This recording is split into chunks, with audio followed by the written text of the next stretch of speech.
Hey everybody, welcome back. Today I'm going to go back into my past when I used to have my old computer system before I found this 486.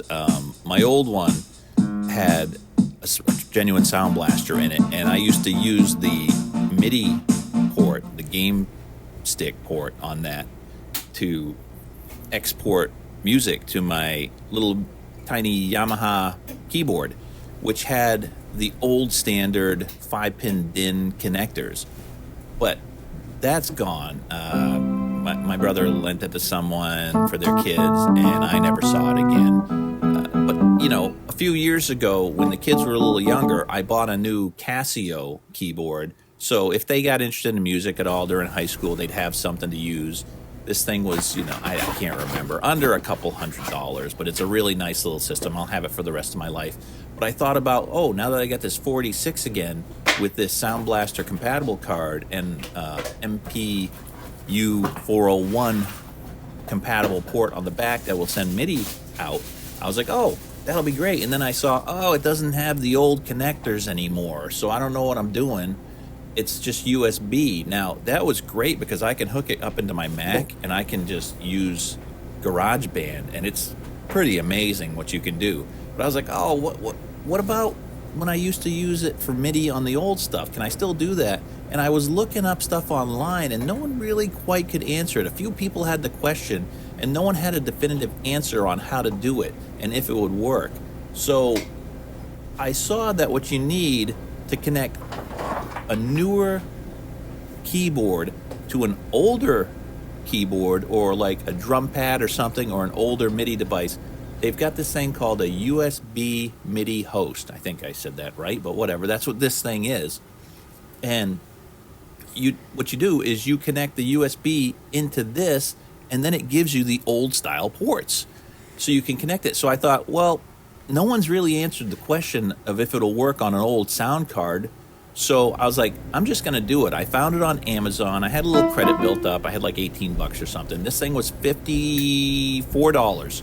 And it's the 2.0 version. And I saw one guy just talk about if you're going to buy it, there's a 1.0 USB version and a 2.0 USB version. And that has less lag on it. So I was like, I'm going to get the 2.0 because this Casio says it's a USB 2.0 communication port. So I plugged into that, and then I plugged that into this USB hub or host, and then I was able to take the old cables, the old 5-pin DIN MIDI cables, plug that in, which that then goes into the back of my computer, and you can see that it's got a game port connector where it links through that. It like daisy chains, and I can still leave my joysticks plugged in. So that's all working. I plug it all in. I don't know what to expect because sometimes they say, if you need your MIDI functions to work on your keyboard, you might have to toggle input-output switches. And I'm like, this doesn't have any of it. And I remember my old one used to just work. So I was hoping this would just work. And again, I'm coming from USB to this MIDI host thing, and then that's converting it to the old standard and then going into a very old computer. I mean, this is from the mid-90s. So I'm like, is it gonna work? So I went into Windows, because that's what most people would do with these things. They download MIDI files and stuff, and they would just play MIDI files over their keyboard. All right, so this is the Windows, which I believe is software mode for the MIDI synthesis in this, because this card doesn't have that on board. It's just a communicator to a MIDI device. So here it is. You can hear it's kind of tinny sounding, and I'll switch over to the Sound Blaster port, Sound Blaster compatible port for this Opti sound card that I have, and see how it works.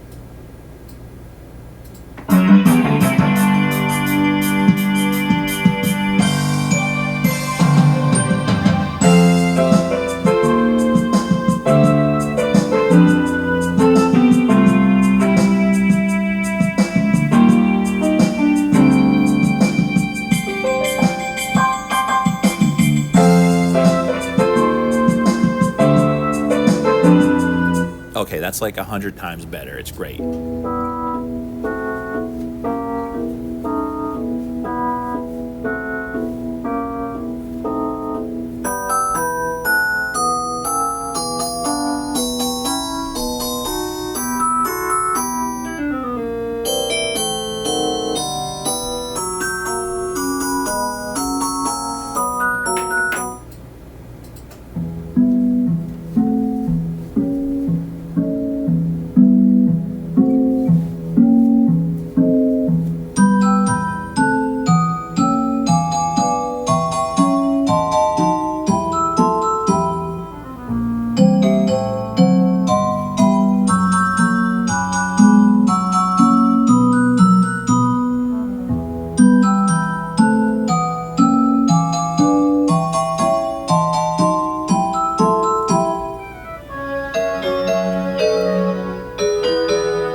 So way back, I was just like, what else can I do with that? You know, I was like, can I play those old games with like the MIDI quality music? I knew there was always settings for it. You had Sound Blaster 16 stuff, you know, OS 64, whatever, all those things, you know, Gravis Ultrasound. But then there was ability to use like Wave Blaster or General MIDI, and I had done that way back. And I was like, oh, I used to play games, and once in a while I'd hook up the keyboard so I'd get different sounds and music in the background. Not sounds, but different music, and sounds would play over the speakers, and it would just blend in. So I was like, can I do this again in a modern situation and connect to an old computer? And so I'm going to go into DOS and see if I can get some of these games that have wavetable support or MIDI support, if I can get them working with this newer keyboard. All right, we'll start off with Duke Nukem 3D, and I'll change this out through the settings and we can hear if it's working or not.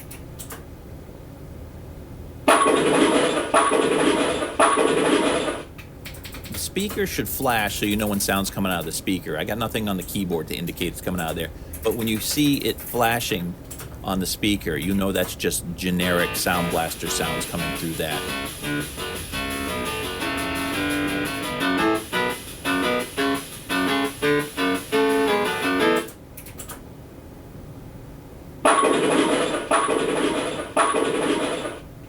So if the light's flashing on the box, that's coming from the MIDI out cable, which is on the MIDI in port for the box.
Well, that's a lot more rockin'. All right, let's... I captured some stuff for this next one. I forgot to toggle it back and forth and get the other footage. But this is just SimCity 2000, and you can see what it sounds like with a synthesizer connected to it.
that's pretty nice. So finally, you know, I've got more stuff, but I'm just going to do a few.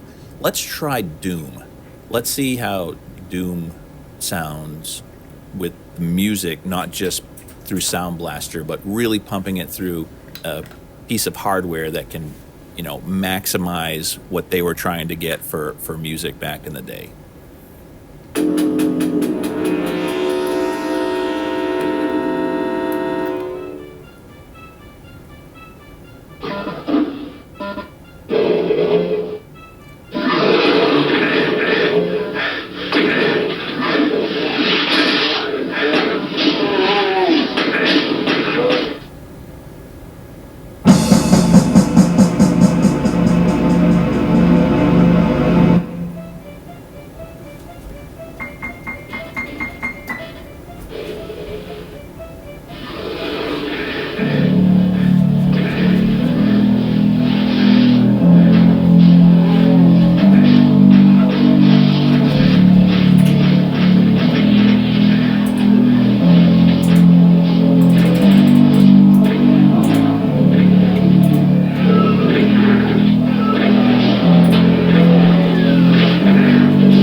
Wow.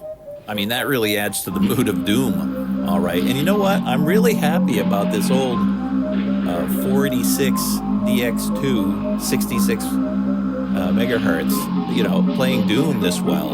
I was very surprised, you know, because it's nice to have this old system that has a max limit of what it can really play. You can see like Duke Nukem, he struggles a little bit, but everything's playable in that era. This is right before the edge of Pentiums, you know, and a lot of these recommend Pentiums, but they still play pretty good. But then add in this extra layer of sound now, and this is just fantastic.